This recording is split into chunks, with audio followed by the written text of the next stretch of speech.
Welcome everybody to the last Facebook Live for a Socialite production. My name is Jonette Capet, for those who do not know me. I am super excited. I know I say this for every conversation, and yes, I am, but I am super excited for this one because I get to sit down with my big sister, Franky Riley, and which I'm going to introduce later after I finish opening up. But you guys, we just thank you for joining and spending this time with us on this evening. This is going to be about a 90-minute conversation. So hopefully you'll hang on. If not, the recording will be there. So before we start, like we do every conversation, I start off with a prayer, a quick prayer. So Father God, even now, we just thank you. We thank you. We thank you. We thank you. I cannot thank you enough because we have made it through a challenging yet great year. God, I thank you in advance for this conversation because I know there will be key things discussed that we all need to hear and we all need perspective on as we move into the new year. So as I always say, please let us all hear and see you through what's being said. In Jesus' name I pray, amen. Amen. All righty, so I'm gonna go through the quick introduction for the last time of a Socialite production. I do not want to assume everybody know what we are and who we are and what we do. So a Socialite production is a platform pretty much for storytelling. And I'm giving a high level because we don't have time to go through all of the details. But pretty much the goal is the mission is to connect the world through faith, culture, and entertainment. And the purpose is to build a bridge between mindsets and perspectives so that we can live together better, so that we can move in purpose and whatever God wants to do through that. That's the high level overview. But we've been telling stories all year, starting in July. Do have a YouTube channel, so you can go back and watch all of that content. I promise you, you will enjoy it. And it's also on Facebook. We can be found on Instagram, Facebook, Twitter. The handle is A Socialite Production, no S.com. But again, like I said, thank you for joining. I am the founder and the leader for this company. But tonight, like I said, it's our last Facebook Live conversation. And usually, like with the conversations, I will pick a topic and pretty much the guest or panel guests that are on, I'll handle it like an interview style, right? Even though it's still a conversation, we do more so for an interview. But tonight, I want to invite you guys into my living room, into our living room. Because one thing I love about my family and friends, we have deep discussions. And it's a variety from fun to faith to entertainment to checking each other or all the above. Strategy, vision. We really have a core group that help us for everyday life and business. So I said, let me open this up for everybody to get a piece of this, especially for Frankie. Because Frankie is our older sister. I say our older sister. I always talk like my younger sister is with me. But I have a younger sister for those who do not know. And so she is our older sister. But in addition to that, I have a bunch of cousins and family friends who are like family that she pretty much is the leader over. There are other, cousins that are her age that has operated in that space, but she is what I call the original influencer before influencer was a thing, right? And so, I'm going to have her introduce herself. I'm going to speak a little about her, but real quick before I go there, the key song that came to mind when I thought of this conversation was "Moving On" by Jonathan McReynolds. Do y'all want me to sing it? If you Nope. No? I'm close. We're good. No, we're good. Okay. We're good. I may sing it later. Continue. Please continue. Okay. Thank you. All right. Anyways. Let me stop. Let me be serious. Y'all, let me tell y'all right now, this is going to be so informal. And hopefully we will remain professional. But if we don't Probably won't. roll with it. Probably won't. You'll see all the other interviews. We professional there, right? But no, before we move on, listen to that song if you have not heard it. But what I love about that song is it gives me perspectives and put me in the mode of, okay, it's time to move on. But I'm not so much physically, spiritually and internally. Before you can move on physically, hopefully you will move on internally, mentally, emotionally, whatever's on your heart. And so some of the questions that comes to mind and that I want you guys to think about as we go through this conversation is ask yourself the question, how's your heart? And be honest with yourself, if no one else. How's your mind? How's your faith? How's your perspective on life and your purpose and your legacy and your vision, your strategy? How is your prayer life? How are your relationships? And if you are a believer, how's your relationship with God? And so as we talk through, we're going to touch on these buckets, but I want you to think of that for your own self-reflection. So now for the introduction of Miss Franky Riley. Like I said, she's my older sister. She is my influencer. She is my best friend. She is my whatever I need her to be. So one thing about Franky is she's laid back. She's simple. She don't do the most, but it depends on the situation. So while she don't do the most, she does the most when it's time to just be silly. She loves to dance. And so we know how to dance because she knows how to dance. She loves to dress. So we know how to dress because she can dress, from school, from her character, just her perspective and knowledge and wisdom. And through all of that, she's just a good person to be around, whether it's your sister, your friend, or whatever have you. And so I'm so excited as we talk tonight, because usually, she's in the background. She don't like the lights, camera, action, all of that, but she has a lot to say. And when it's time to talk, she will talk.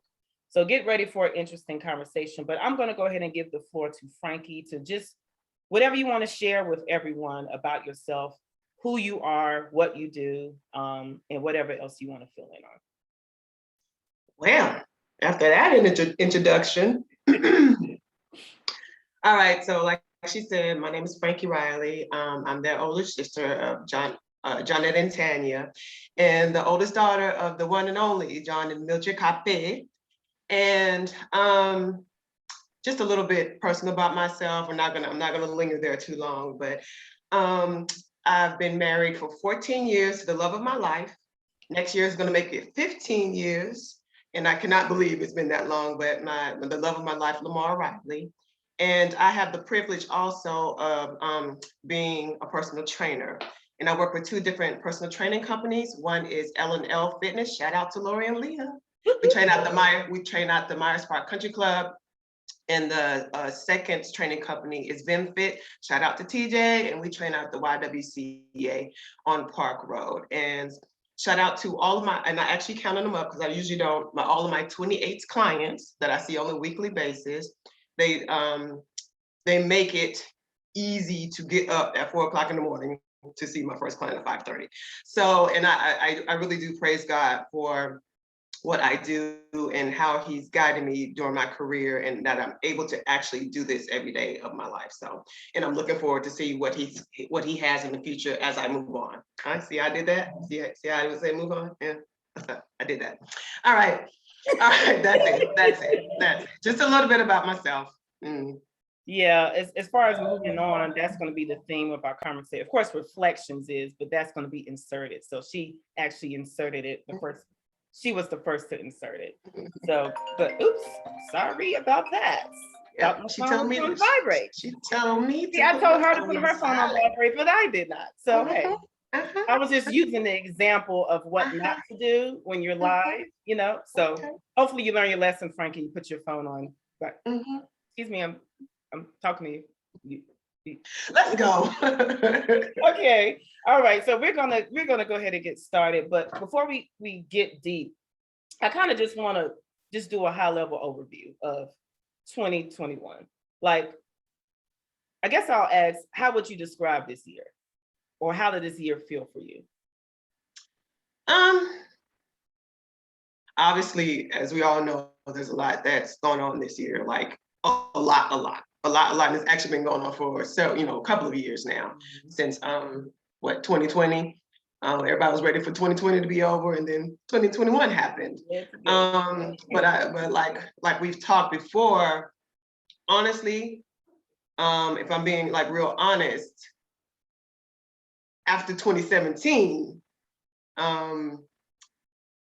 it's just kind of par for the course as far as, 2017, we lost our mom. So while all these horrific, tragic things have happened, so we're not, downplaying that at all. For me, it's just kind of like, all right, well, this is what it is. What can we learn from it? How do we move on from it? And I really wasn't trying to put that on there, but how do we move on from it? I'm gonna tally how And much. Oh, do you hear seriously, that but I mean, I feedback? really wasn't even trying to put that in there, but how I'm do we sorry, move Frankie. on from it? And Do you hear that feedback? I'm sorry. no, I do not. Okay, there was some feedback coming in. Okay, you can continue. Sorry about that. Yes, how do we move on from it and just taking it as it comes? And that's pretty much been it for me. So while it's absolutely been a, horrific year for a lot of people, there's a lot of people that were lost. We all know the race relations and all of that stuff going on. I just decided that ever since 2017 and how our lives were just totally changed, just taking things as it comes, handling it and moving on. Yeah. So that's kind of where I am as far as 2021. I don't have any, big revelations because my 2020 and 2021 was in 2017. Yeah. And that is exactly how I feel. And that's how it's always been. But I try to be sensitive, not absolutely. Yeah. Absolutely. But what's interesting, me, I always gotta, this, and you guys, this is candid conversation. So I'm going to be real, going to be candid with my thoughts, with our thoughts. But, when in 2017, life was normal for everybody. So people were living. No one was being sensitive to whoever was going through a hard time or considering this or whatever. Life was normal. So we either had to move with life or take off time for work and deal with it, in which I did at a certain point of time. And so when we're now where life is hard for a lot of people, and of course people are going through all kinds of things. Again, I'm not trying to sound insensitive. I'm just trying to paint a picture here because it's like, not that I'm good, but I'm good because I've gotten over that hump of grief. But every single thing that happens from here, it's like, I ain't got my mama, so. Right. Right. It's like perspective. It's just putting things in perspective in our lives. Our lives. Because yes, that's 2017 was world changing, earth shattering for us. So everything in perspective to that, it's kind of like, all right, we're gonna figure this out and we're gonna go through it and we're gonna move through it. So yes, so that's not diminishing anybody else struggling what they're going through. This is our lives and what's happened to us. So, and we're gonna get more into that later, but I just have to commend me as well, but especially Frankie, because when it comes to the subject of grief and our mom, she didn't even want to mention her name. And not for the sake because she was trying not to remember her, she just could not deal with it as it relates to talking publicly, right? Yeah. So for her to be on this platform talking about it, she has moved on. That's another tally. Oh, honey, he's brought me a mighty long way. A mighty long way. What's the last song we say? A mighty long way. A mighty long way. I'm so serious. Yeah. He brought me a mighty long way. Yeah. And we're gonna get into that. But when people say move on, there's offense, including me, right? Like, what do you mean move on? Blah, blah, blah. We're not saying forget the memory. We're not saying just move on so that you can move on in life. Mm-hmm. Right? So, but anyway, we'll get to all of that. But I'm seriously, I just want to. Nope. I'm sorry, I was trying to come up. I was trying to feel like I want to cry. Swallow it. Hold on. Swallow it. Yes, take a sip. Let me stop. Let me get serious. No, but I just want to publicly say how proud I am of you. Of Tanya, of course, especially of Daddy, of course, but of you. Because I will get in my feelings when I was like, why are you not talking about mama? Like she didn't, I'm just proud of you. So anyway, all right. So with this, and of course, we're talking about this year, but like we said, we had to go back there because it bleeds into this year. And it's Absolutely. the reason why we're able to handle this year. It's because of 2017. Yeah. And it put, like I said, things happen to put things in perspective Mhm. and the importance of things in your life, in your environment. So Yeah. I just want to continue, making that a point, because this is our lives. Exactly. And it's coming from our perspective. Exactly. Because there's sometimes confusion when, at one point I was just kind of like, especially starting in 2020 when the pandemic happened and people were really scared. And I'm not saying I wasn't concerned, but at one point, literally, I was like, am I not taking this seriously? Because I'm not scared. But God was like, and that's exactly where I want you to be. And that's exactly the hump I took you over, took you all over. So I'm just thankful. I can't say it enough. I really am. Yeah. So this year, a lot has happened, right?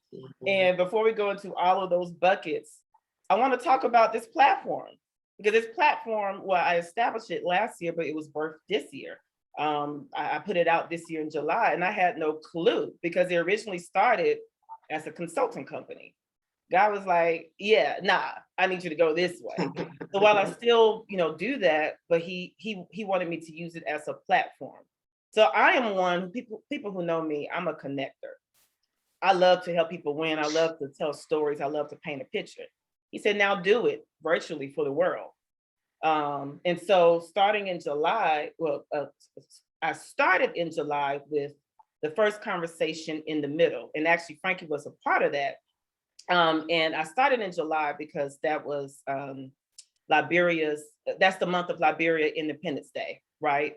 And we are, for those who don't know, first generation Liberian Americans. Our parents are both born in Liberia, West Africa, came to the States for school, blah, blah, blah, and they had us here. And so we grew up in the middle, literally, of two cultures. So when we're at home, we're African. Don't bring that American business in the house. You're African, right? When we go to school, we American. What? I mean, but we were also African. It was just a lot of confusion, And so Frankie was a part of that conversation, and then I had a whole bunch of other conversations, and then it veered off into other conversations. But Frank, I kind of just want your thoughts on a socialite production, and even participating in that conversation and all of the other conversations that took place. Just overall, what are your thoughts and experience with it?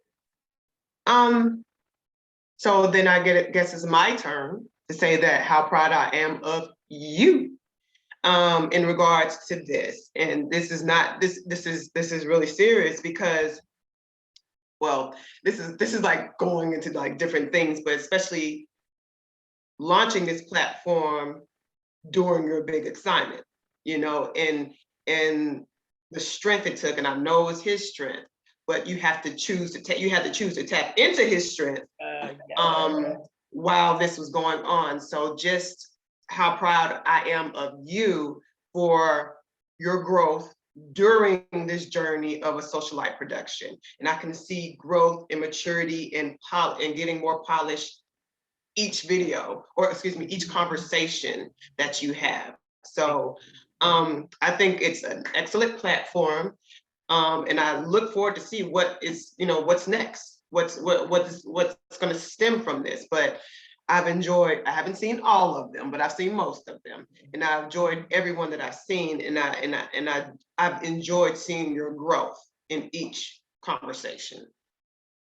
Because like, you don't even know, it takes the preparation that it takes for that.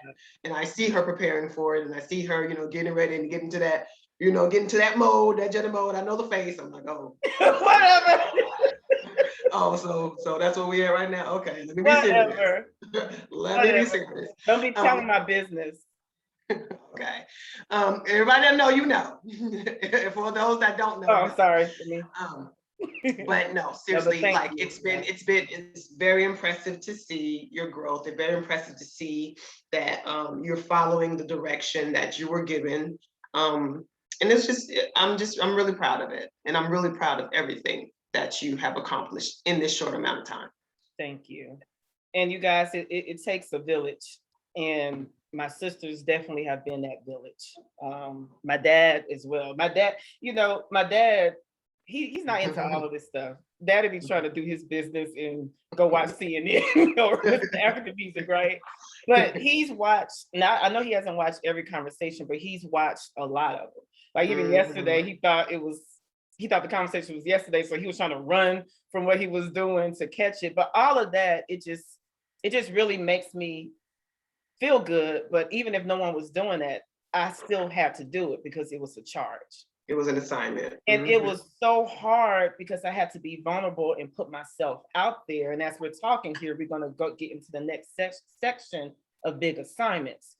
There are people that still don't know why my hair is short. They think I just went through people who, especially my one friend, I'll call her out, Miss Victoria Williams, because she was on my tail about cutting my hair and going natural. I was like, nope, that is not for me. My head is too big. But that was before I was aware of the big assignment. And so when she would say that, I was just kind of like, I ain't got no choice now. But she thought it was just me doing it. And so one thing about a social life production, it was one of the big assignments that I had to face. We both face big assignments, right? We're going to just talk about that, but I want to start here, especially for those who aren't aware. And so last September, I found a distraction on my chest, which a distraction, AKA cancer. So I just thought, I was like, clearly I'm healthy, that whatever, I just dismissed it. Long story short, got checked and that's what it was. If you guys go back and watch my first YouTube video, which God had me put myself out there before I started this platform to tell my story, I go through all of the details. So I'm not going to do this tonight because I don't want to make it just about me, but again, providing context. And so what he told me during that time, in which what he told my sisters and my dad as well, because while this is my experience, this was our journey together. He gave me Joshua 1:9. Have I not commanded you? There's different versions, but I like this version because it says, have I not commanded you? Be strong and courageous. Do not be afraid.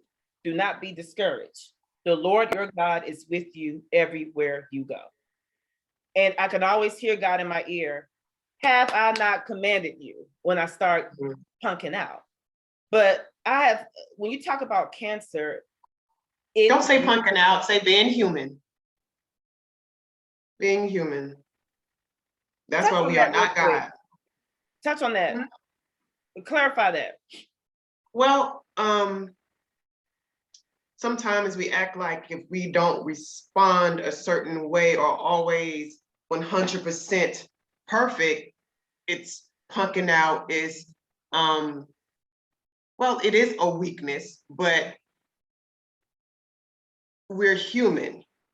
He knows we are human. He wants us to rely on him. He wants us to go to him whenever we feel like we can't handle it. That's why he is there. So I just wanted to correct the punking out for me. I would not call it punking out, only because he wants you to go to him. That's why he's there. He's our daddy. He's our ultimate father. That's why he's there. So I just wanted to correct. No, but what's interesting, you've never corrected me on that. And I always say that, like, don't let the enemy punk you and this and that, because I get in that, that Janet mode that I get. Well, that's a little different though, to me. Like, don't let the enemy punk you is different than you punking out. Does that make sense? Only because, so the enemy can, try to punk you. He can do whatever he want to do, but it's kind of like, whatever, shoot That's fly. true. You know what I mean? Shoot fly. But you know what I'm saying? If you get a moment of weakness because you're human and you're fleshy, that's something different. That makes sense. That makes sense.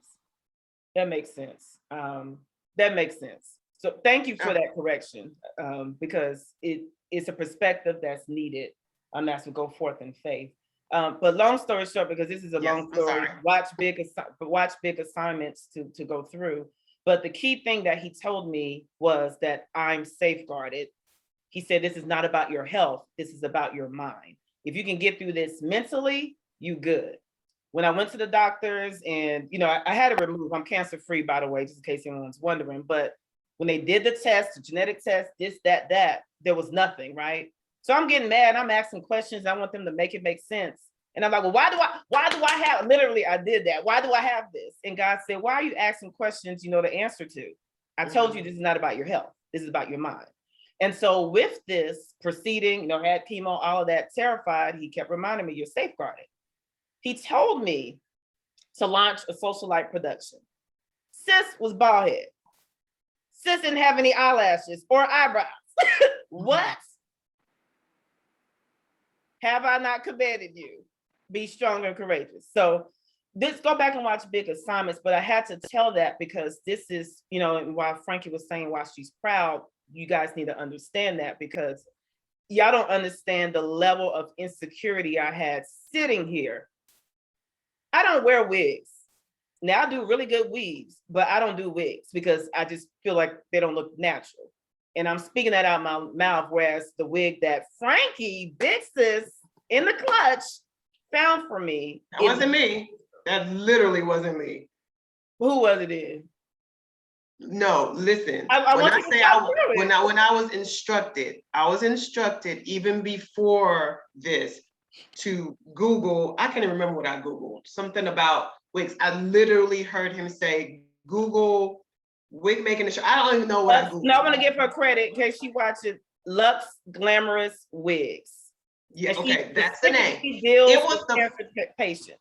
It was the first name that came up. Yes. I looked at her and I was looking at some other things, and literally I heard him say, nope, that's it right there. I was like, well, Janet, just in case, here you go. Here's this information for this one person. Jonah was like going back, well, I got some other people, I got some, people. And I was like, okay, but I'm just saying, this was kind of given to me, but okay, do what you do. So yeah. That was a blessing. That was not me. Seriously. Yeah. He made like he really bothered me to look at that it was like, I feel like it was like the day before or something. No, it was like 2 days before my hair, because it was 18 days and my hair was about to come out. It was like he was bothering me to do that. And I was like, okay, let me just do that, because I like to prepare for things. Yes. That's just me. But even with that though, it was like he was just really bothering me to do that. And her hair hadn't fallen out yet, but I didn't want to be like, here you go, like, you know what I'm saying? So I was like, well, I was told to do this. This is the information that I got. I researched her, I looked at her reviews, and and he really put it in my spirit to send it to her. So that's why I really don't want to take the credit for that, because well, you were obedient and you moved forward. I was obedient, like you said, yes. Yeah. For real. Yeah, and the owner name is Chandra Wilson with Lux Glamorous Wigs. I can give the information if you're interested, but she don't only deal with cancer patients, she deal with just regular everyday people. But she was such a blessing. God knew that was like one of the hardest things, because since I was 2, my hair has been my pride and joy. Yeah. Frankie used to braid my hair, so when mama didn't care and be like, man, this, whatever, I'll start crying and Frankie will do just the perfect style. I don't even have to describe it. But those times when Frankie say, nope, the world is over. Like, so for me to have lost all my hair, that was a big deal, more than the average person, because whatever. But I said all that to say, this platform was established through insecurity. While I may not have felt as confident, I felt confident because I knew I had to do it. So I was like, God, like, where you at? Like, I wanted to feel him with each step, because I was totally uncomfortable. Even with that, I would break out in sweat because of the chemo and the radiation, but I never broke out in sweat during the live. So that was a big assignment, in addition to another big assignment, in addition to all. But I just, again, publicly, this is the last conversation, so I just want to give my thanks to my family, because God did not have me tell anyone but my immediate family. But first, he had me sit with it one-on-one with him to make sure that I found that faith within him. But I kind of want Frankie's standpoint on it, because while she talked about it, if you don't want to talk about it, that's fine, but how was your temperature? Meaning, how was your faith? When I finally told y'all after a week or so of finding out what did that do to you? Did that take you back to 2017? I don't think it took me back to 2017. What I can say, and this is why I like calling it what it actually was, which was cancer, only because, so since 2017, when we lost our mother, and how absolutely mind-blowing and earth-shattering that was, he's been just piecing back together my heart and, just working on me. I've been working on continue building my trust with him and that relationship with him and everything. So what did this actually, okay, sorry, I'm trying to get my words right. So I lost a lot when my mom passed. I lost a lot of faith. I lost a lot of trust. I knew he could do it, but I never understood why he didn't. And so in actuality, the fact that at the beginning, he told you that you were safeguarded, and wow, nobody wants any parts of chemo, any parts of cancer at all. You had minimal, I say minimal, side effects during this whole process. And he was able to cure you, as he did with several, like millions of other people. But since this was close to home, I can just speak. I'm speaking on you. That kind of helped add another layer to building my faith. I was like, okay, so he will do it. He will do what he says. I may not understand why he does not always always do something that I want. He will do what he says. So actually, I don't even know, like when you told us, I think it was like a brain fog for me. Yeah. It was actually like strong for you. I want to make sure that you were straight, especially when I found out you had to do the chemo and everything that comes with the chemo. That's not traumatic on anybody, you know what I mean? Lose your hair and everything that comes with it, and anticipating the side effects and all of that stuff. So it's like, just let me be strong for her. Let me be, big sister. Let me just be the rock and show, okay, we, this, you're gonna get through this. We're gonna get through this. I mean, just as an added, I know you had your one-on-one relationship with God, but just to have that added layer of strength in your life. Absolutely. So I was operating there mostly. Yeah. I think that's because as I'm talking through, I think I just go straight there. Because even when we found out about mom, I just go straight there to like strength and being, okay, so what do we have to do? All right, so let's get this done. And let's, and I think that's where I was. But then after thinking about it, I was like, oh, he is there. He's actually there. He actually does what he says. Thank you, Lord, for just showing me that through this. And that's what I grabbed from that. And I literally just thought about that today. I was like, whoa, wait. That was just another building block on me building my relationship and building back that full trust in him. Yeah. That was really a revelation to me today, because I was like, wow. So he was showing me, it was that was so to answer your question, that helps. I went straight into strength mode when I heard it, in support mode, but then afterwards, in thinking through it, I realized that he was also showing me through this whole situation that if he says that you are safeguarded, if he said that you'll be fine through it, he'll actually do it. He'll actually do it. He'll actually do it. Because for a while there, I was a little like, oh Lord, what's going to happen next? And is he going to do it? But again, I keep going back there because that was the defining moment in my life. So we're probably going to continue referencing that again as perspective. But yeah, that's what this journey, your journey with cancer, I'm saying that for myself, and that he healed you of cancer and you had minimal side effects, because he said that at the beginning. You safeguarded. You were safeguarded. I'll do what I say. I have my reasons, we still struggling with that, when I don't do it. Mhm. But that was just an ad alert, and I literally it just kind of popped in my mind today. So. And he's like, believe what I say, even if Believe it what doesn't I look like say. it. And the reason why he did not have me talk about it as cancer, because cancer is glorified and lifted up, like it's cancer and it's God.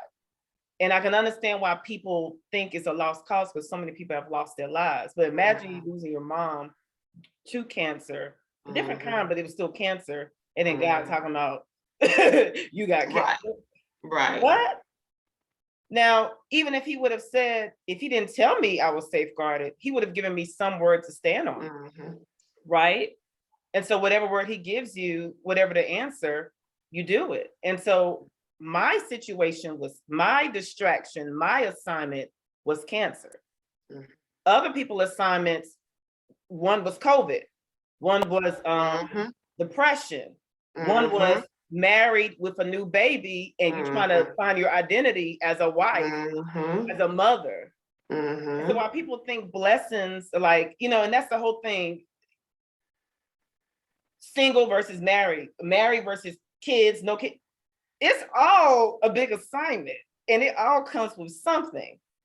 Can you talk about that? In regards to? Yeah, just in regards to how people lift certain things. And I get it. I get it. Cancer is hard, right? It is a lot. But for me, it didn't feel as bad as I thought it would because of the strength that I lean on with God and I follow his instructions. And so whether it's cancer or whatever else I do, the key in this is following faith, following him. But I wanted you to touch on that because a lot of times people think because they're going into a new season and they're about to get a new business or a platform or this or that, it's up from there. It doesn't matter if it's cancer or if it's you have a whole empire. It takes the same level of strength and obedience.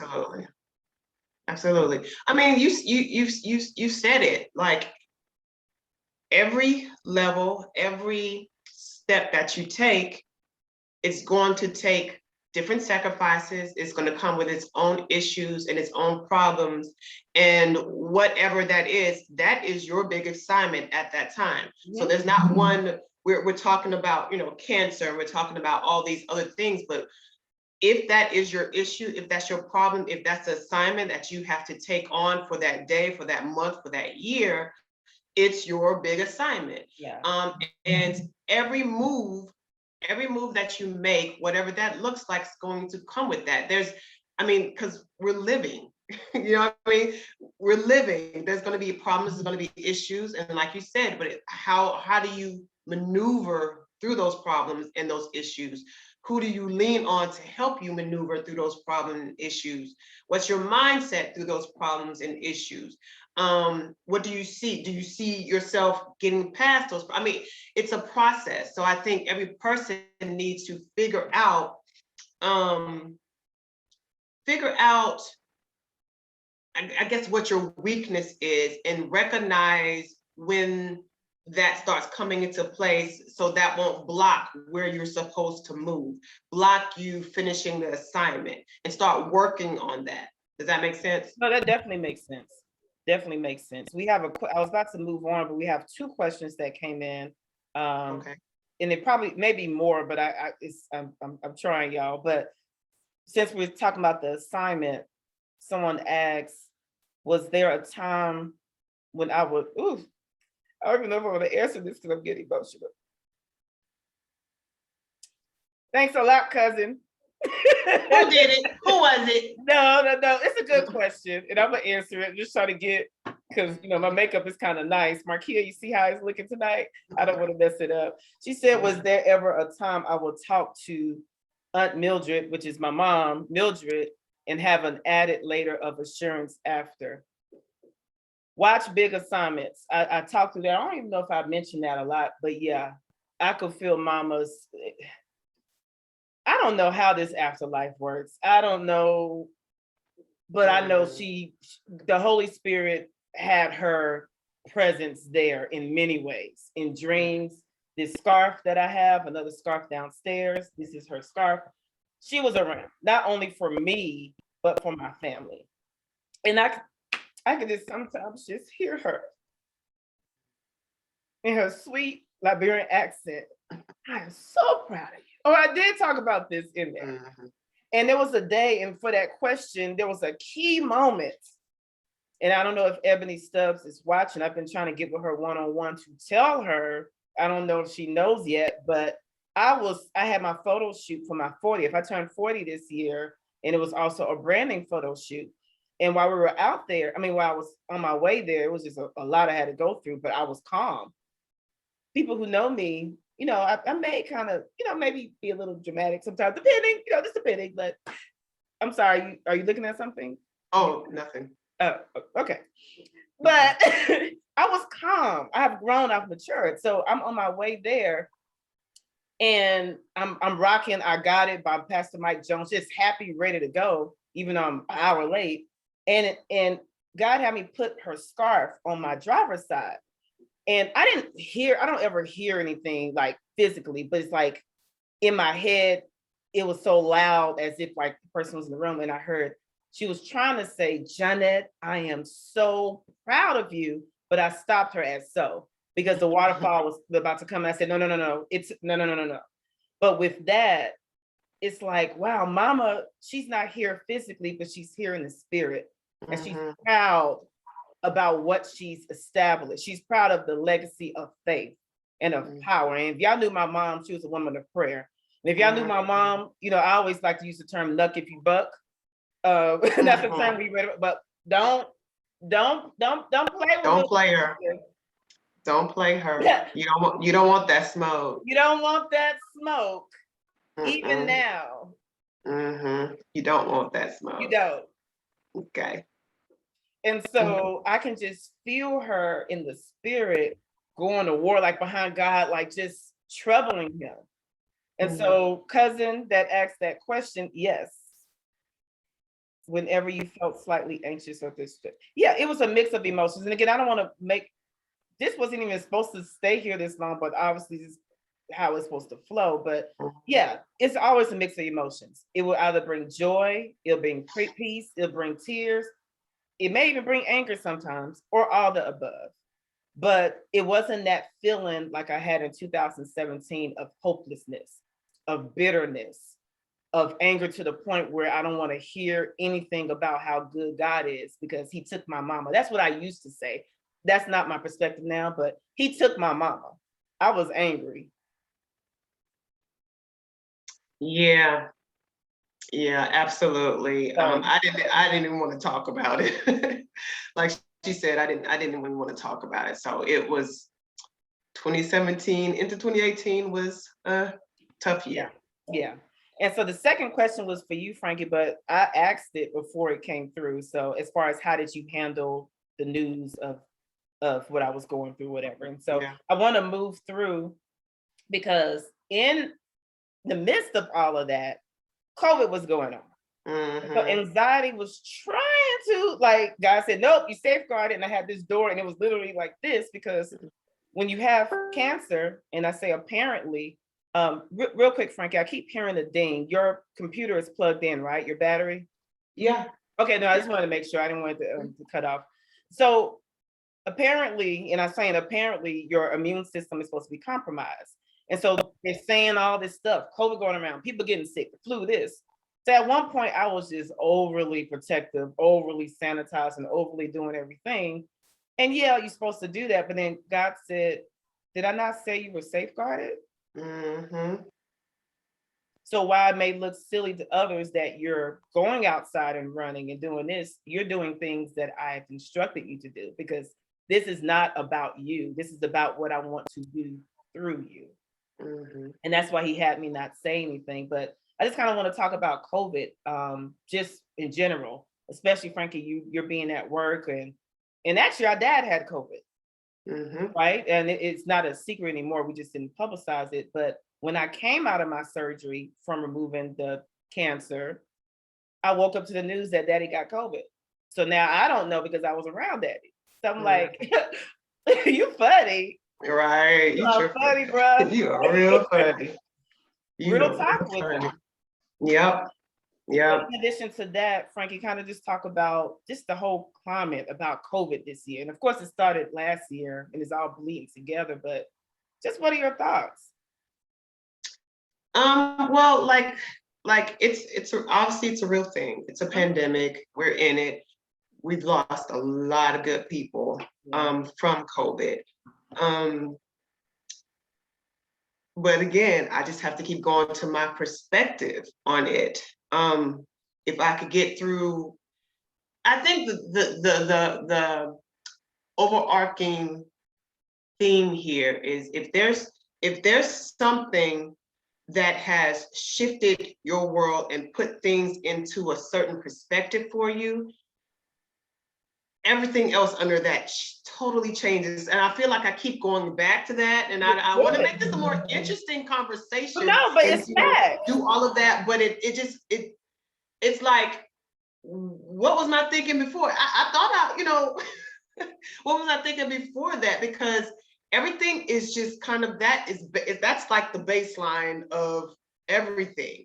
And so we lost a lot of close, wonderful people. It's, and the COVID's a real thing. You need to continue wearing your mask and doing what you're supposed to do. Make sure that you're doing what you're supposed to do. But again, it just, for me, I was like, you know what, God, I'm safeguarded. I'm going to do what I can do. And I'm going to keep it moving. I can't be worried. I can't be bothered. I just don't feel like it. I literally just don't feel like it. Can I say something real quick? So because with that energy you're giving, so y'all, this is why God did not have, I only told my immediate family, my sisters, my dad, and he had me tell one of my really good friends. But it was one day, it was like 2 days after, a day or two after chemo, and I had the new Leicester shot. And that shot, it does something to your bones, because I was still able to work out and do everything, but when that kicks in, it's just achy bones. And after the 4th chemo treatment, it feels worse. And so I was coming upstairs and it was just, I just felt, that particular day, I just felt heavy. So my mind went back to 2017 when my mom was like declining, or 2016. And I got a vivid picture of her trying to walk up the stairs in my house on her own, but she was in a lot of pain and aches. So I was just an emotional wreck that day, and I didn't feel like faking it. I wanted to feel. And so I called Frankie just to kind of talk through, and she can tell something was going on. So I was telling her all that. Now, mind you, I'm the one going through chemo. I'm the one going through this. So you think, you call it to get testified, right? Like, oh. So she was like, I get it. She was trying to find the best way to say it. She was like, I get it. But we're not going back to 2007. We can't, no, we're not doing. And she wasn't only talking to me, she was talking to herself. Because that was a low place. And while people may think we were good, God's strength was working through us even then, but we were a wreck. A wreck.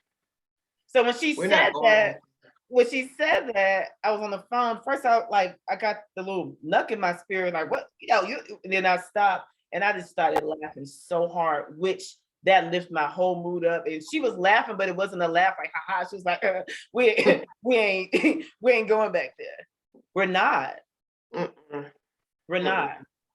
I know, and I know y'all probably tired of hearing about that, but no, that was a defining moment, and that has really ordered. He has used that. First of all, if my mom could come back right now, I would want her to come back. She probably wouldn't, but he used that whole. She's like, I beg you, but who coming back? I beg you. But I know, right? I lost my train of thought. I know, I'm sorry. So that's what you adding all the extra ad lib. But you said if you could take her back, you would, but I can't remember now. It's fine. It's gonna come back an hour later. Yes, it is. Go ahead. But it's kind of jumping a little because we're going to get to the health and fitness part, but in that category, I talk about faith circles. A lot of people go through this life and they think they're supposed to carry it themselves. And when I say faith circles, I'm not talking about friend circles. I'm not talking about family circles. I'm talking about faith circles.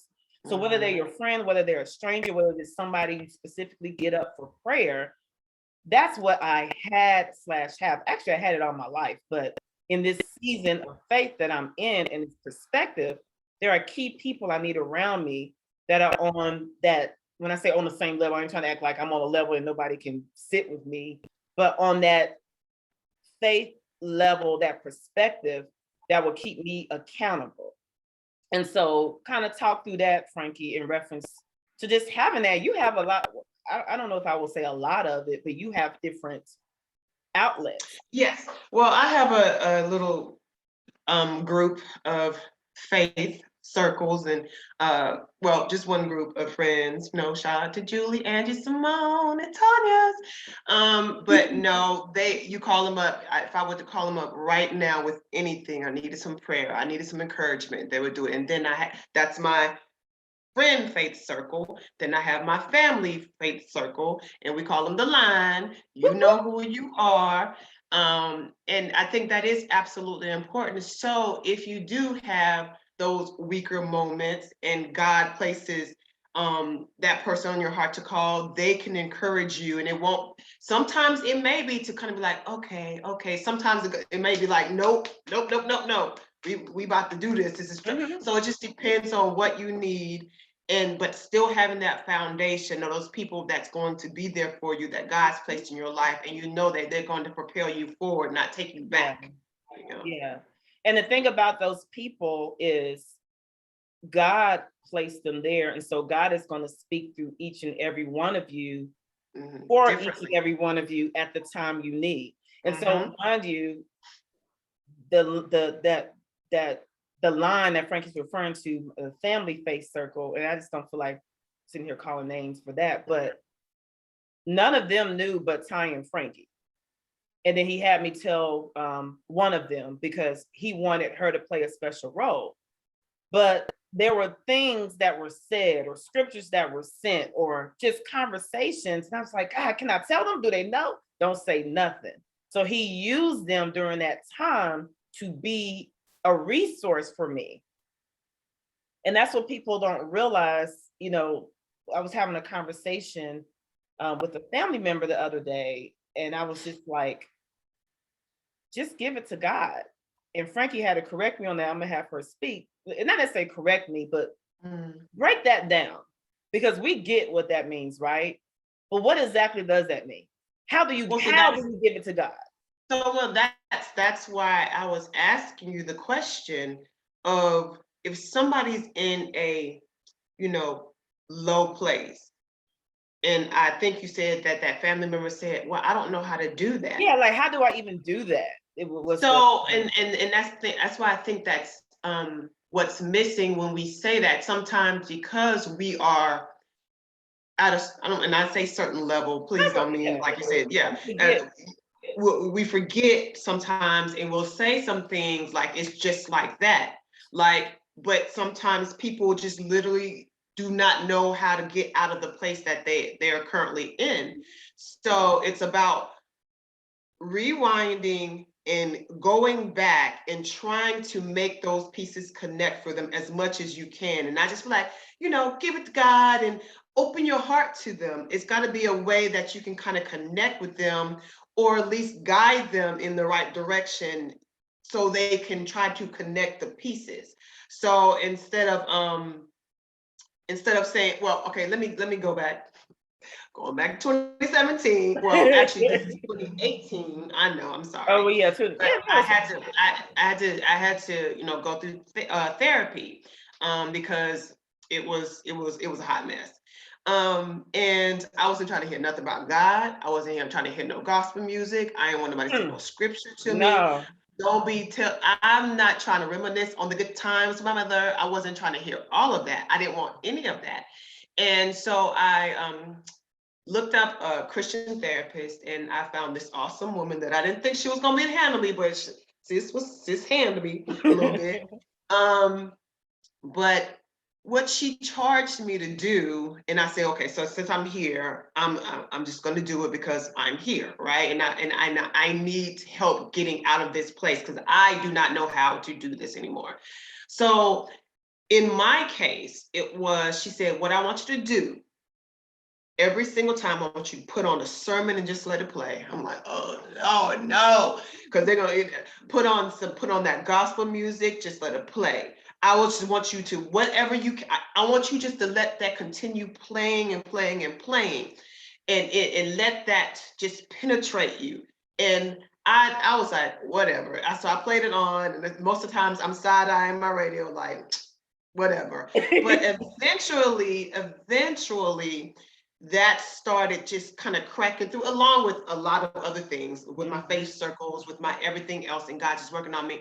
But in my case, that's what started to kind of connect the dots for me. That started penetrating as he was working from this angle, and so it took like a lot of things. So I think when we are talking to people, if they're in a certain place, and I know you don't always have the answers for everything. Sometimes I say, sis, I don't have the answer. You know what I'm saying? All I can do is just be there for you, and you can load on me if you want to, but try to go back and do practical things for people to do, and you know what I'm saying, to try to get out of that place that they're in, practical things, and not just say, open your heart up to God. What does that even mean to somebody that's just gone through a tragedy? Because that didn't mean nothing to me, in 2017, 2018. So when, and that's definitely true. And the thing is, when it comes to faith, it's not a one size fit all. It's absolutely not. Some people can literally open up the Bible and get all the pieces. Absolutely. Yes, they Others can. don't open up the Bible, but they just talk. It's not a one size fit all. It's absolutely. The way I was situational. Excuse me? I'm sorry, situational. Yes. Definitely situational. Yes. And so you have to consider the source and who you're speaking to. But and we keep going through 2017, because 2017 was our 2020, 2021. We've thrived in this season. And it's so weird to say that, because I know. Sis had cancer. Right. Daddy had COVID. And to be honest, we were a little nervous. Yeah. Just a little bit. God said, are you gonna believe? And it's so, I gotta laugh at myself, because I can hear Mama, no, and you big and bad, and you woman. No, And you pineapple. And you pineapple. Because mind you, I'm recovering, and I'm getting ready to get prepared for chemo and all this, and I'm good in reference to that. And I started to kind of not crumble, but I was just kind of like it was like a little shaky. And so Tanya and Frankie was doing FaceTime conversations with Daddy. So I was going to run downstairs so I can get on. God said, you go right back in that closet and you pray. You stay in your lane. I want you in this closet, because you're almost an emotional. Go back in the closet. Right. Right. I'm glad you're obedient, because we would have been like, And mind you, I'm healing from a surgery, and I didn't care. So I had that much faith in me, safeguarded. But then now that it was another layer to try to negate that. Yeah. Right. But I'm so glad I did. And so I said that to say, when I was telling the family member to give it to God and open up your heart, God had my raw heart. Go back to 2017, he had our raw heart. And the thing is, when you say pray, and that's what another part of Social Life Production is trying to rebrand what prayer is, what faith is. I was at the bar the other day for an event, and I prayed, and they were open to it. You'll be surprised. You know what I'm saying? We need to do that. It's communication, it's strategy. But my thing is, with me praying, it's not no religious, trying to cover up what I'm feeling with faith. My prayer sometimes is like, literally. What's up? Talk to me, please. What's up?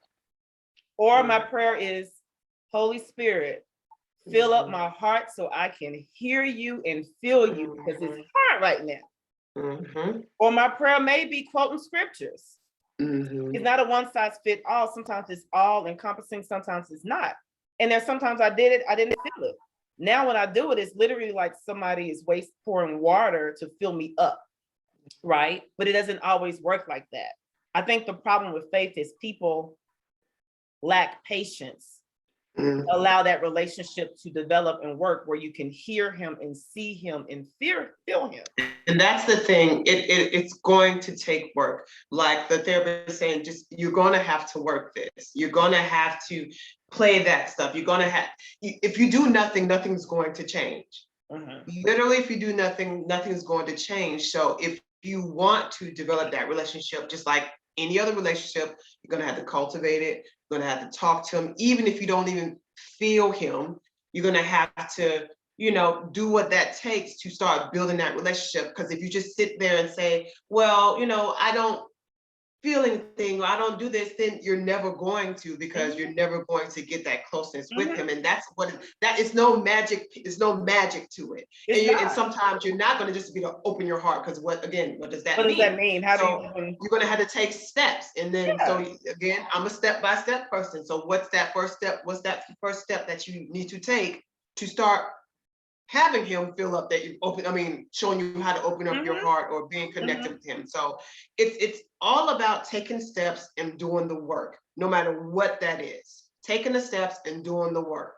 And that goes all the way to building a relationship, a one-on-one, authentic, real relationship with him. Because one thing I am with him is absolutely real. I mean, ain't no use lying. He know, like, you know what I'm saying? He already knows. So I am 100% real with him, and that's our relationship. And like you said, it's kind of like, oh, what's up right now? You know what I'm saying? Like, what's going on? Help me, show me. In my language, in my style, in my flow. And I think that's why in this season we are, and again, we're not over here acting like we're super women. Like we don't go, please don't misinterpret what we're talking about. But the difference is, it's kind of like when you have an access to someone to help you lift something, but you're trying to lift it yourself. You know, that's human terms, but just kind of getting the picture. Now, if he's helping you lift it, or she helping you lift it, it's still heavy, but it's not as heavy because they're helping you, but you're still gonna feel it. You're still gonna go through. But when you get in relationship with God, with the Holy Spirit, it's like literally you have superpowers because he's in your ear. And so when the different strands of COVID come out, or when they told me I had to do chemo, which initially I wasn't supposed to, and daddy had all this stuff, I didn't add a but. Like sometimes when you talk about COVID, it's like, yeah, but there's no but, it's God. Now, if you're taking your butt places that you're not supposed to, or doing things, and he clearly, or may not, just if you're doing the most, then yeah, you might want to say but because you're out of order, but don't put but in front of God. But all that comes with the relationship and your connection with him. Because if it's not strong enough, you're gonna put but in front of God because you don't think he's big enough. But then it gets, if again, it goes back to the steps. If you want to build something with him, if that is something that you actually desire, because we already know he desires to be close to you, then you're going to have to take those steps to make it happen. And you're gonna mess up, you're gonna falter, you're gonna backslide, you're gonna do all of that, but he expects that. He doesn't expect you to be perfect. I think we have this thing of thinking that we have to be perfect. You're not. Spoiler alert, you're not going to be perfect. You're not going to be perfect, and he knows that, but that's why he's there. And he wants authenticity. He wants you to be authentic. He wants that relationship to be one-on-one and true. So he can't work with something that you faking with. No. Now, so there's another question about Mama. Mama, the star of the show today. Look at her. She is. Look at her back there. Look at Mama. She's like, I'm gonna be on this show today. But no, this is a good question, and Aaron actually asked this question, and it was a hard pill to swallow, but it was I guess a revelation that I got. I don't know, but she said, could it be that your mother died for a greater cause? Meaning, would you ladies be who and where you are now, but for her death? Right? Oh boy. So for me, go ahead. No, go ahead. And 2018, because when my mom passed, I attend one church, but I stopped because it was just too much, and it was just too much. So I wasn't going, and then I was visiting Elevation, and Stephen Furtick preached a message titled "It Had to Happen." As soon as he said the title, waterfalls were falling off. My friend was next to me. She concerned. I mean, I was like, "What do you mean it had to happen?" You know, just all of that. But through the journey, I don't know why he took Mama, and I'm not saying he took her in order for our faith to build, but I know in the manner in which my faith has developed, it's because of her absence, because I used to look at her as my God. And I would have never said that, but every time I need prayer, every time I'm scared, I'm going to Mama. Mama, pray for me. Mama, pray for me. You have direct access. And then we talk about for a greater cause in the spirit realm, whatever that means, however it looks, I don't know. But there's greater work being done. I can't describe it, but there's something being done. It's still a hard pill to swallow, but I recognize it and I've accepted the fact that it was her time to go, and it's okay. Because we are okay, because now the training wheels are off and we have that direct connection to carry on her legacy of faith. So for me, after she passed, like we previously spoke on, I was angry. I was red hot, hyperventilating, angry for a very long time. Didn't look like it, but like I couldn't even talk about it without literally losing my breath. So one day he was like, "Are you gonna stay angry forever? And what type of life are you gonna continue to live with this anger?" So that's finally when I just got sick and tired of being angry, because I wasn't getting the answers that I wanted, because I thought that's what somebody's gonna have to give me the answers of why my mama is not here. Somebody, like, who you talking to, sis? You talking to guy? Is that Yeah, who you talking to? I am. Who you talking to, sis? Somebody needs to give me an answer. And after all of that, I was like, okay, I'm tired. I'm tired of being angry. This horrible, horrible thing happened. But how are you going to choose to continue living your life? So that what I had to take from this, again, if I'm being honest, I would take my mom here in a heartbeat right now.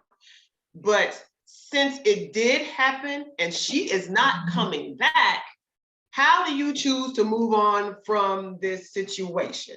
And that can carry on to a lot of stuff.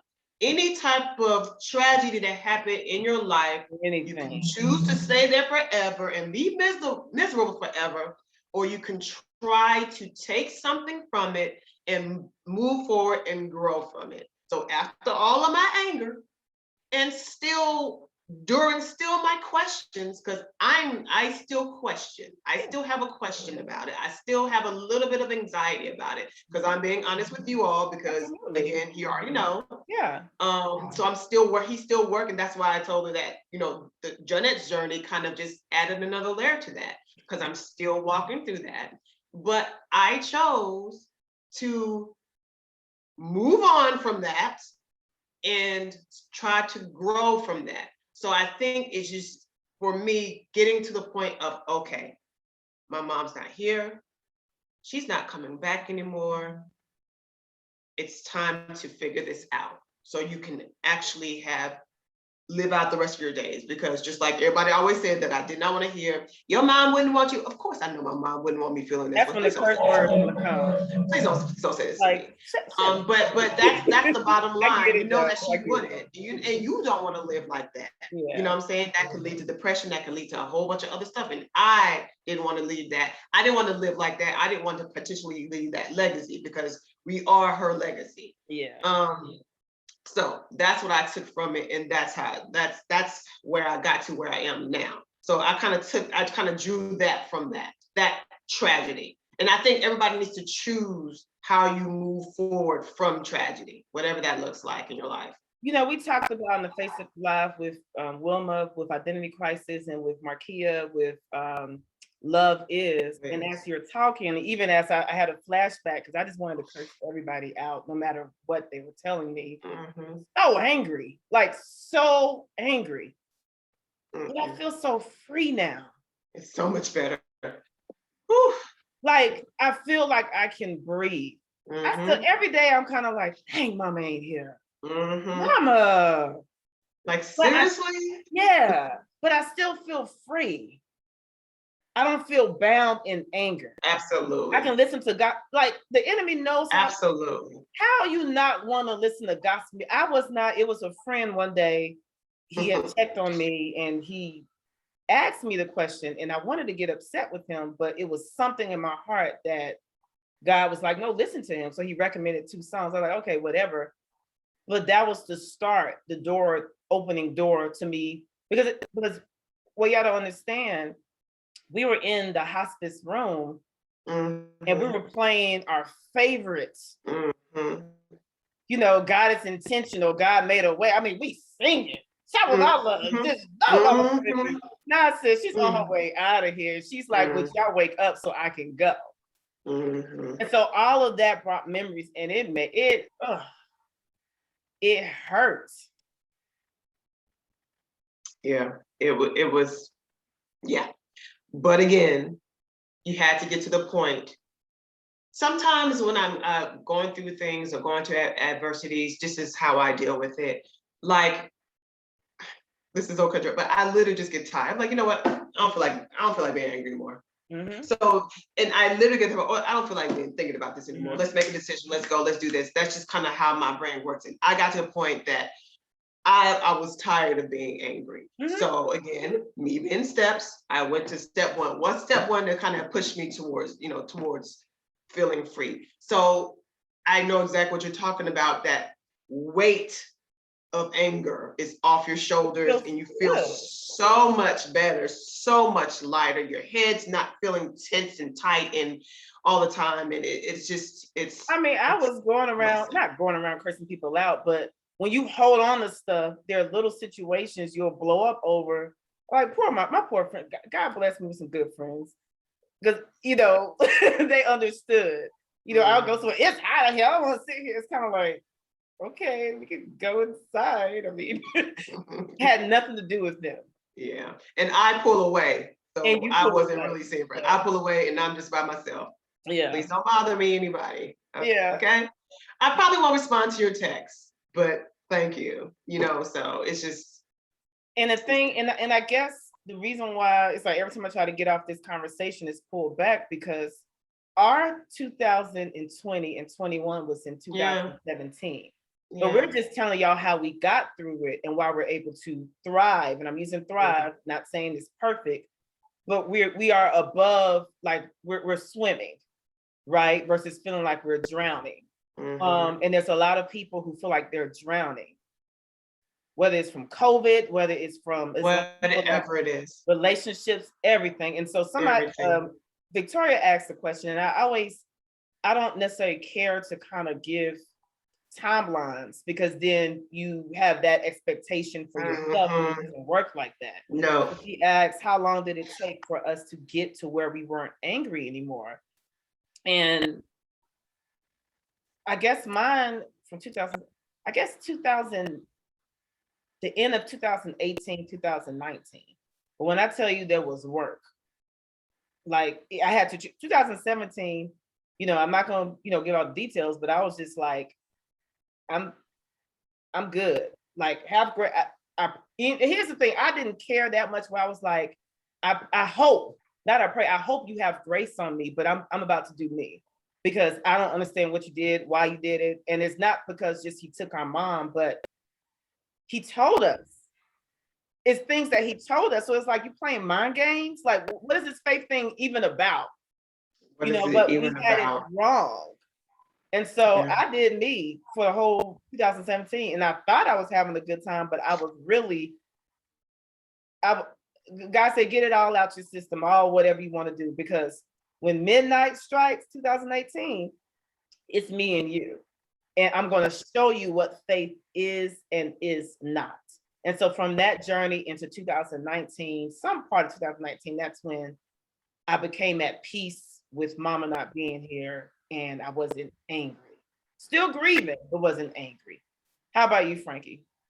So Mine was something physically happened. So I'm a trainer.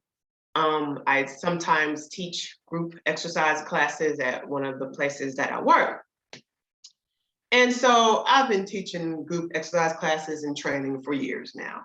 And I've never had an accident or something happen.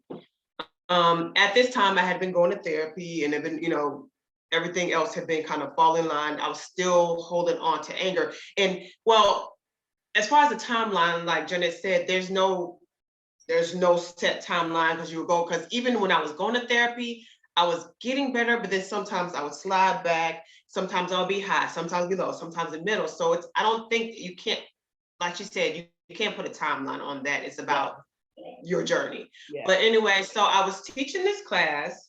This was at the end of 2019. I was teaching this class, and class I've taught several times. And I was showing them an exercise. This is called a lat pullover, but you were on your back, you hold a weight above your head or over your chest, and you kind of put that weight above your head and you move up and down like that. I'm looking at the class, which I always do to make sure everybody's doing it right, and the 20-pound weight falls down on my face. Just in the nick of time, I was able to kind of turn my head a little bit, and instead of falling directly on my head where I could have got a concussion, my eye socket broke in my nose, it glanced. I mean, it still hurt, but it still hurt a lot, but it glanced across my cheek to my whole side of my face. They didn't even know this. I didn't tell them until afterwards. Because looking back, I had to process it, but it fell on my face, but I didn't get the full brunt of what that 20-pound weight over my head, and I've done it a million times. So I know people are asking, so what does that got to do with anything? But like, as I was sitting home here with the whole left side of my face swollen and pounding, my mindset was so different. Like, I was like, God is literally, I've been so mad at this man. I've been so angry, but he saw fit to just in that moment give me enough reflex to turn just enough so that weight did not kill me, concuss me, break my.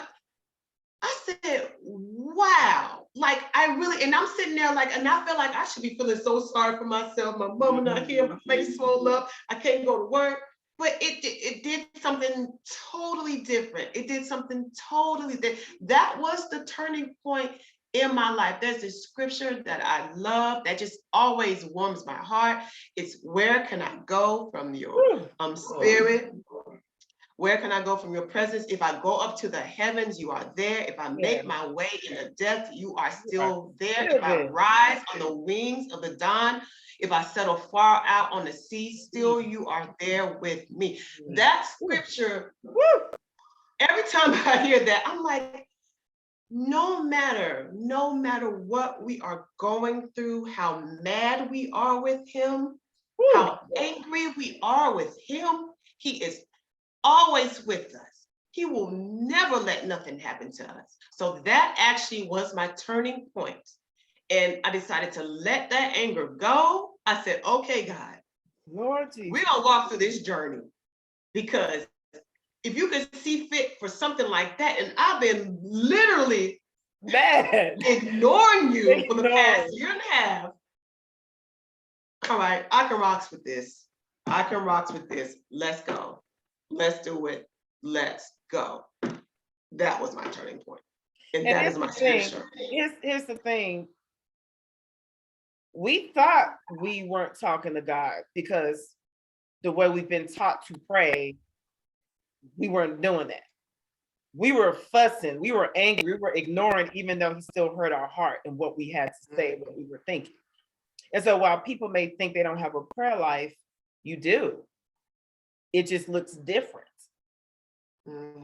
Because, I laughed one day, it was kind of like, he was like, you talk about you wasn't talking to me. You were talking to me every day. So you're pretty much cursing me out. Not cursing, but you know what I mean? I was just like, Yes.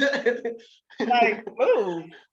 But it's like even during all of that, like we talked about yesterday, we never doubted that he exists, because in order to be angry with somebody, you got to believe that they're there. Right. Who you angry with? Who you angry with if you don't believe that they're there? So you know what I'm saying? It's just. But I don't think it was so much it was doubting his existence.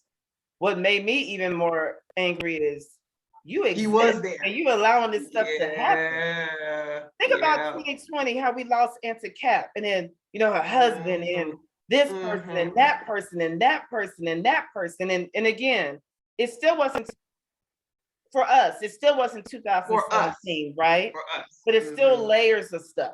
And Absolutely. then racism, and then the police shootings, and then the black men, and all I can see everything. My brother-in-law, my cousins, and my dad. So to be honest, anger started to rise up, not for God, but just anger at people, what was going on.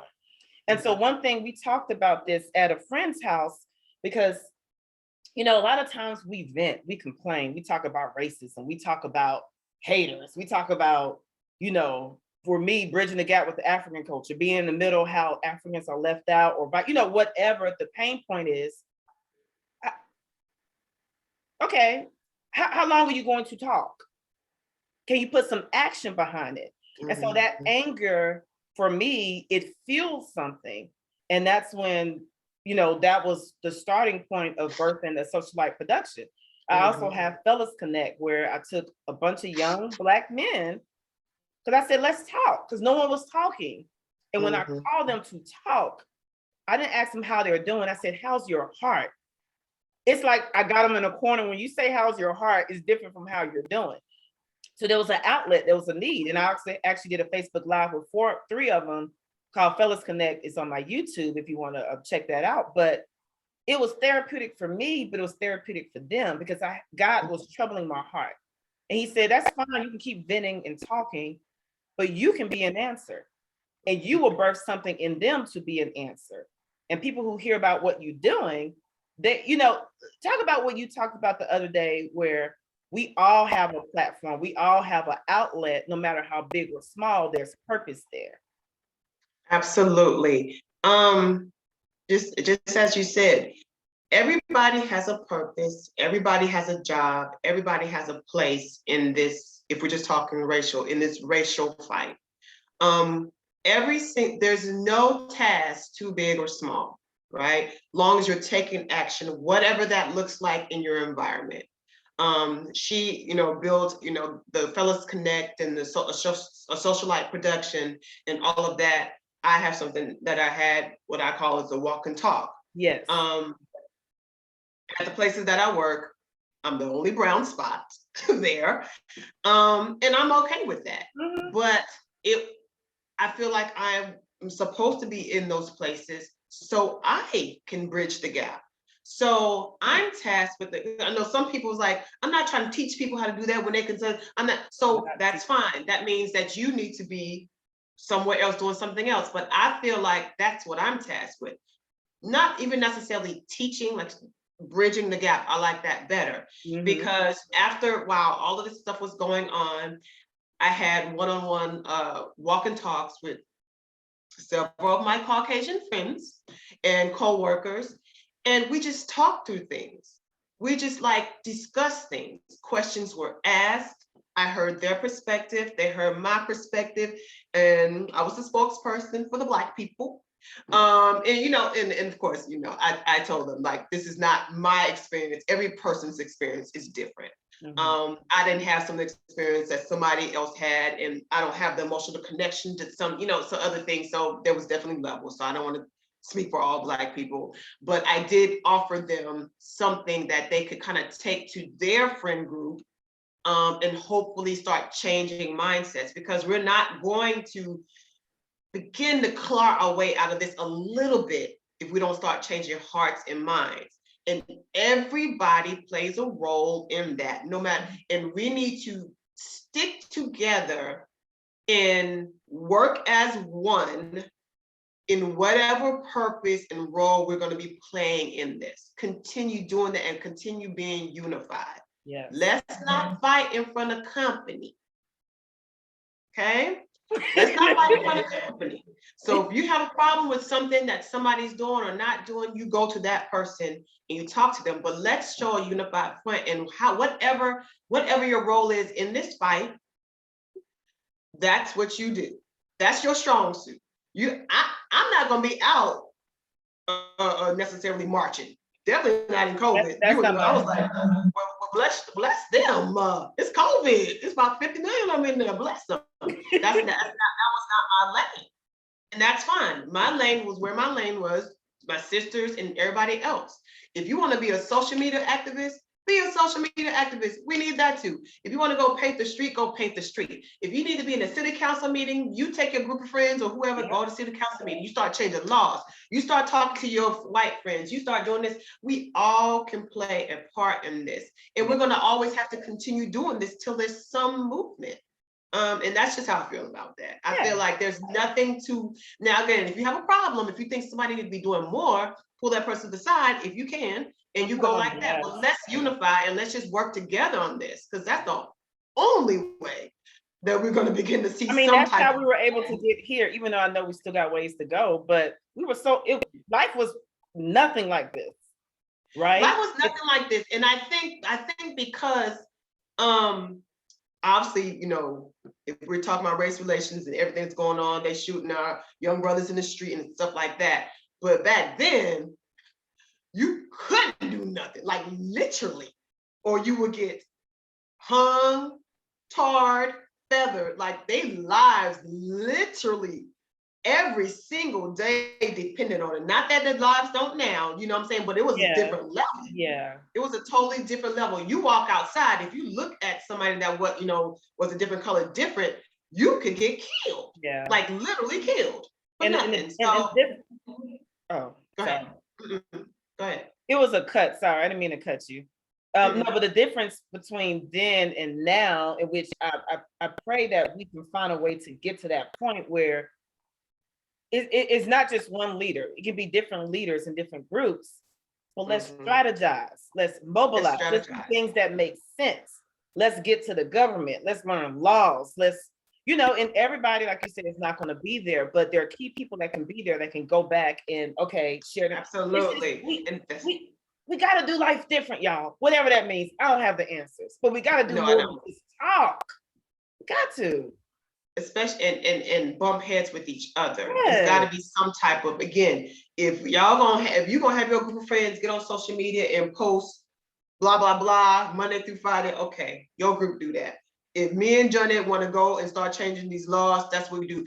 If we need to, if we're looking at somebody like, okay, you need to do more than that, we need to talk to them so we can strategize and do more than that. Possibly, if they don't want to do it, all you can do is what you can do. Yeah. So I think we just need to, like you said, look at life differently and just approach things a little bit differently so we can just continue moving forward, because it's crazy up in these streets. It is crazy. Crazy. And we're just talking. I don't even realize it's 9 o'clock. See, when we have our conversations, literally, you can drive to Atlanta and back because time flies.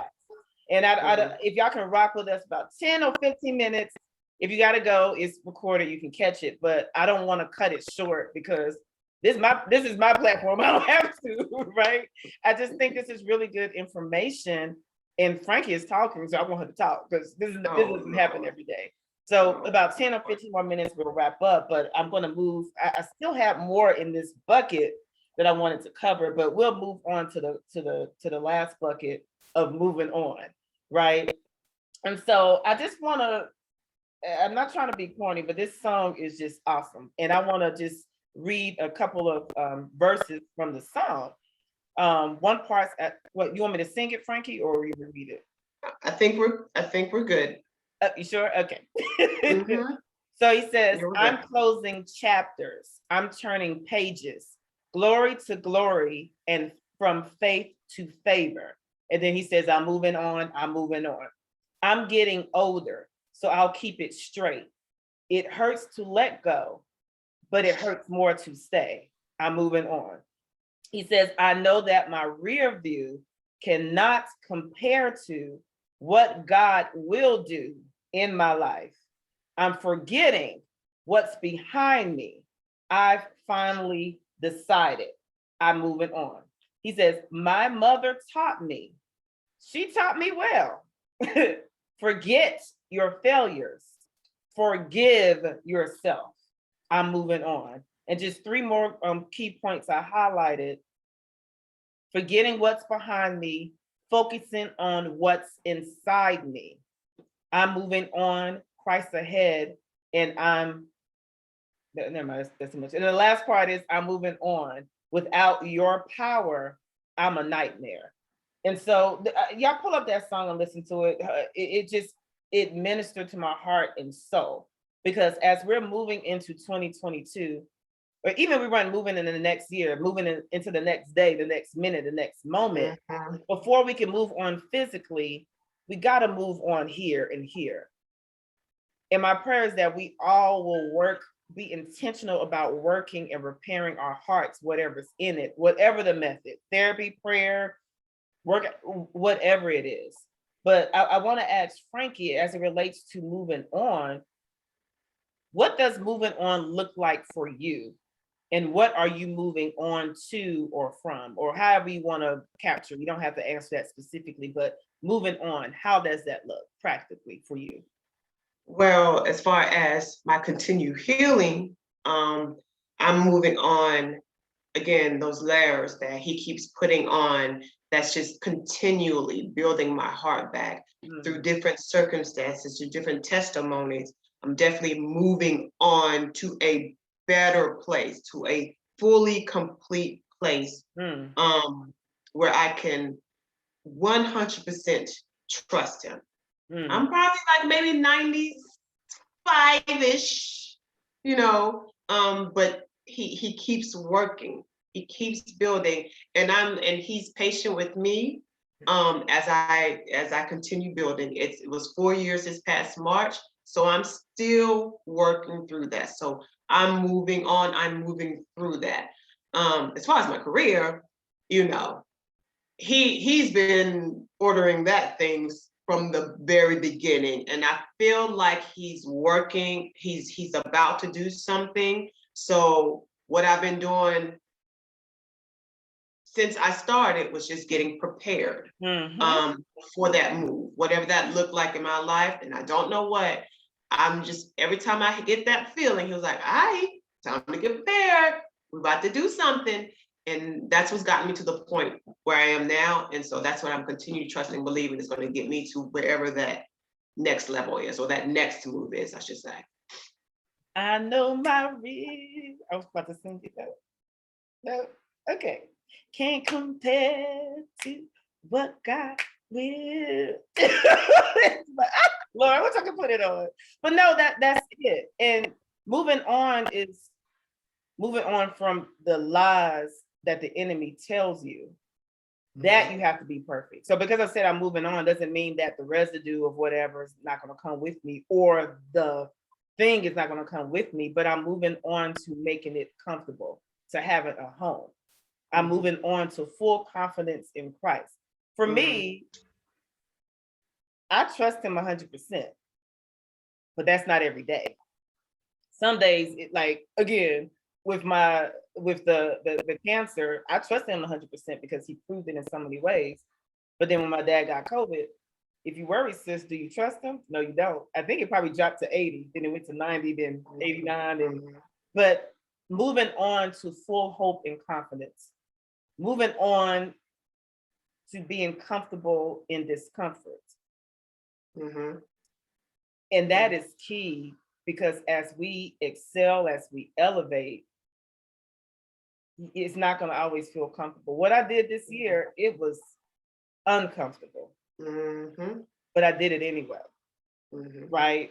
And so I just want to encourage all of us. I'm not saying y'all because I need it too. All of us. All of us. Yes.